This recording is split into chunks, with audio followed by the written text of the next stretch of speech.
BDR বিদ্রোহ, চাকুরি ফিরে পাওয়ার দাবিতে বাগেরহাটে মানববন্ধন। বাগেরহাটে ৩ দফা দাবিতে মানববন্ধন কর্মসূচি পালন করেছে বিডিআর বিদ্রোহে ঘটনায় চাকুরিচ্যুত সদস্য ও তাদের স্বজনরা। বেলা ১১টায় বাগেরহাট প্রেস ক্লাবের সামনে মানববন্ধনে জেলায় চাকুরিচ্যুত ৯৫ জন বিডিআর সদস্য ও তাদের স্বজনরা অংশ নেন। এতে বক্তব্য দেন বিডিআর কল্যাণ পরিষদ বাগেরহাট জেলা শাখার সভাপতি হাবিলদার জিল্লুর রহমান, চাকুরিচ্যুত বিডিআর সদস্য আসাদুজ্জামান ইমরান, হাবিলদার মোহাম্মদ রিয়াজুল ইসলাম। নাম মাসুদুর রহমান, বিডিআর ৩৫ ব্যাটালিয়নে।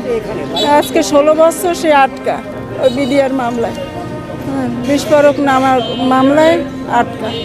তার বিচারও হয় না এখন পর্যন্ত, আটককৃত আছে। দাবি করতেছি, 2টা মেয়ে নিয়ে আমি খাই অনেক কষ্টে। মেয়ে 2টা মানুষ হয়েছে অনেক কষ্টে, এখন মানসিক অসুস্থতার মতো আছে। তাই 16 বছর তার মুক্তির দাবি করতেছি। যেটা বিডিআর বিদ্রোহ, আসলে এটা আমরা বিডিআর বিদ্রোহ না, পুরো দেশবাসী অবগত হয়েছে এটা ছিল বিডিআর হত্যাকাণ্ড এবং এটা ছিল পূর্ব পরিকল্পিত। এই পূর্ব পরিকল্পনার অংশ হিসাবে যারা এই বিডিআর হত্যাকাণ্ডের নেপথ্যে রয়েছে, আমরা তাদেরকে দ্রুত বিচারের আওতায় আনা হোক এই দাবি জানাচ্ছি। তার সাথে সাথে আমাদের কারাগারের অভ্যন্তরে যারা আছে, যাদেরকে আপনার কারাগারে এখনও অবৈধভাবে রাখা হয়েছে, জামিন পেয়েছে তারা কোর্ট থেকে এবং খালাস পেয়েছে হত্যা মামলায়, তাদেরকে এখনও কারামুক্ত কেন করা হচ্ছে না, এই দাবি নিয়ে আমরা এখন রাস্তায় দাঁড়িয়েছি।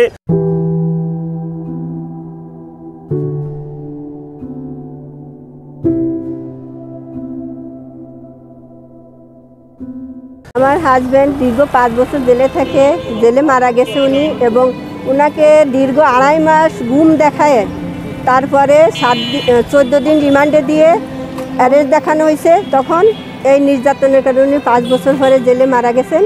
এখনও পর্যন্ত তার আমরা কোনো সুযোগ সুবিধা বা কোনো কিছুই পাইনি। এবং আমার স্বামী তো নির্দোষ ছিল, তার চাকরি ছিল মাত্র 18 দিন রিটায়ারমেন্টের। তাহলে সে কি এই অপরাধে জড়িত থাকতে পারে? তারপরেও এই দোষী বানায় এবং সে জেলখানায় এইভাবে তাকে অত্যাচার করে মারা হয়েছে। সুষ্ঠু তদন্ত করে এর একটা বিচার আনা হোক এবং আমাদের চাকরিতে যারা চাকরি হারাইছেন বিনা দোষে বিনা বিচারে, তাদেরকে চাকরিতে পুনর্বহাল করা হোক এবং যারা নির্দোষ আছে বিডিআর, তাদেরকে জেল থেকে মুক্তি দেওয়া হোক। পিলখানা হত্যাকাণ্ড ঘটেছিল 2009 সালের 25 ফেব্রুয়ারি, কিন্তু 26 ফেব্রুয়ারি ঢাকার বাইরে গুজব ছড়িয়ে আমাদের সকল ইউনিটগুলোকে আতঙ্কের ভিতরে ফেলে দেয়। সেক্ষেত্রে আমাদেরকে বলা হয় যে সেনাবাহিনী বিডিআর ক্যাম্পগুলোকে আক্রমণ করতে আসছে। পরবর্তীতে আমরা আতঙ্কিত হয়ে আত্মরক্ষার জন্য, সরকারি জানমাল হেফাজত করার জন্য আমরা অস্ত্র হাতে নিয়ে ইউনিটকে নিরাপত্তা নিশ্চিত করেছি। সেটাই ছিল আমাদের অপরাধ। আমরা তো কোনো বিদ্রোহ করে নেই, বিশেষ করে ঢাকার বাইরে কোনো বিদ্রোহ বা কোনো ধরনের কোনো হত্যাকাণ্ড ঘটেনি। 2009 সালে যে বিডিআর বিদ্রোহ হয়েছিল, সেখানে আমার আব্বুর চাকরি চলে যায়।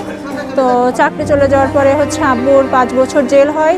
জেল হয়ে এখন আব্বু বাড়িতে আছে। যেহেতু পরিবারের যে সদস্যের একটা চাকরি চলে যাওয়া মানে তাদের মাথার উপর থেকে ছাদ চলে যাওয়া। তো এখন অনেক আর্থিক সমস্যা, আমরা অনেক মানবতার জীবনযাপন করতেছি।